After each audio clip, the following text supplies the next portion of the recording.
Hi, my name is Neve Spellman, and I'm currently a freshman here at Temple University studying risk management and insurance in the Fox School of Business. In the past few weeks, I've had the opportunity to learn a substantial amount of information and skills that could have the potential to help me and my future work positions and my future workplaces. I've also learned new techniques to help make sure I exceed expectation when it comes to your company's standards. In the past few summers, I've had experience of working with Penn Building Services at the University of Pennsylvania to help them decode forms and also help them do quantitative research with their teams.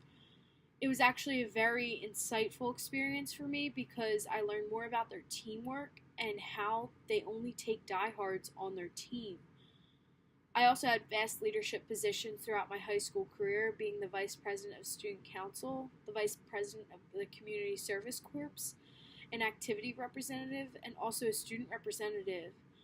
And in these positions, I had to work one-on-one with the students and also with the faculty to help achieve our goals. And it was definitely not easy, but I made sure to meet my deadlines before they were due because that's the kind of work ethic that I have. This also relates to a significant accomplishment I achieved during my senior year of high school when me and my fellow teammates went undefeated for the first time in school history. The first time.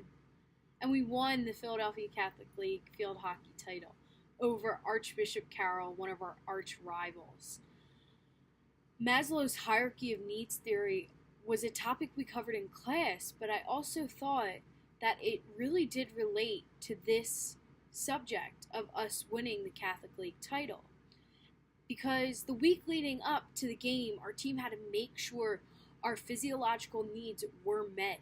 And that means that we had to make sure we drank our fluids, we ate properly, so that our stamina stayed 100% the entire game, so we could give our 100% the entire game.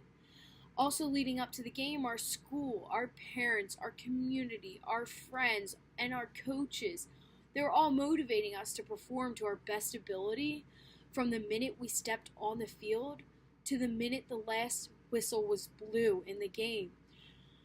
Me and my teammates, we all knew we had the self-awareness that we needed, but this is when our self-esteem started going right through the roof. We all believed in each other, ourselves, and our strengths.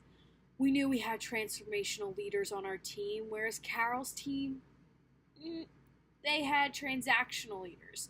This was our setup for success, and I just knew it. I knew it from the moment we got there. I knew it. When it became game time, we had our security and our safety all set because on our forward line, we had the soon-to-be Philadelphia Catholic League MVP. It's very well known that one person can't carry a team, so we had to build our team from the bottom up.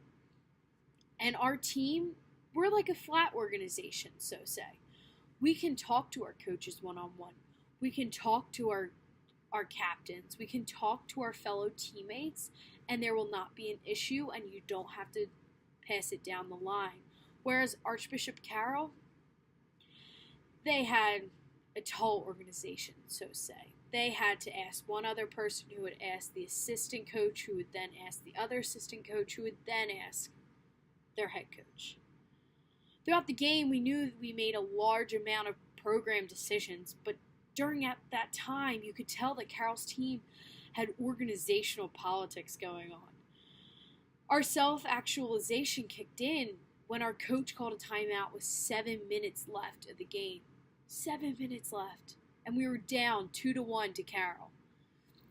When our coach called us in, she told us that she trusted in us to work hard and make the right decisions, just like Theory Z. Shortly after our coach stopped talking was when we realized we were at our belonging and affiliation part of the theory.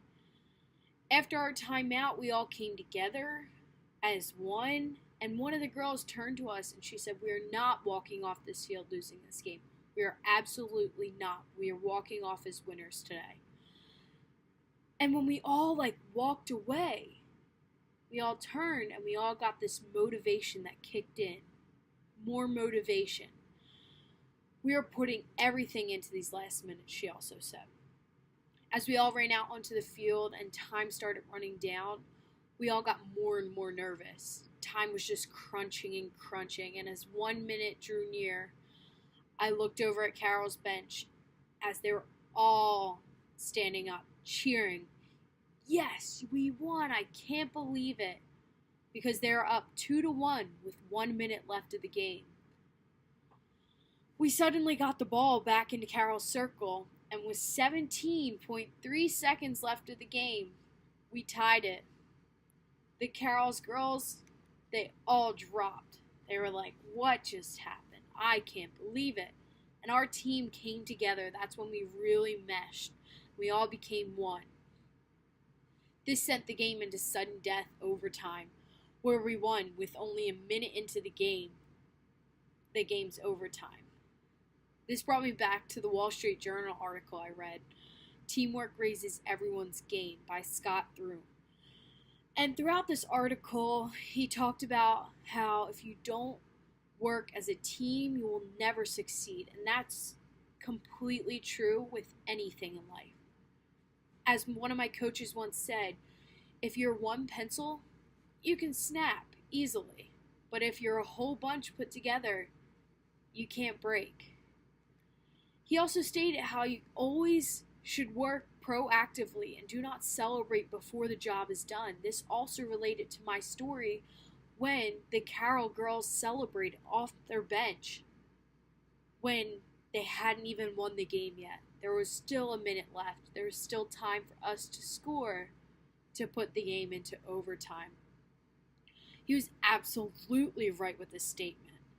I will most definitely be able to use some of these lessons that I've learned throughout that game, throughout my work, throughout life, to help me succeed in my future workplace and also know how to pave my road for success.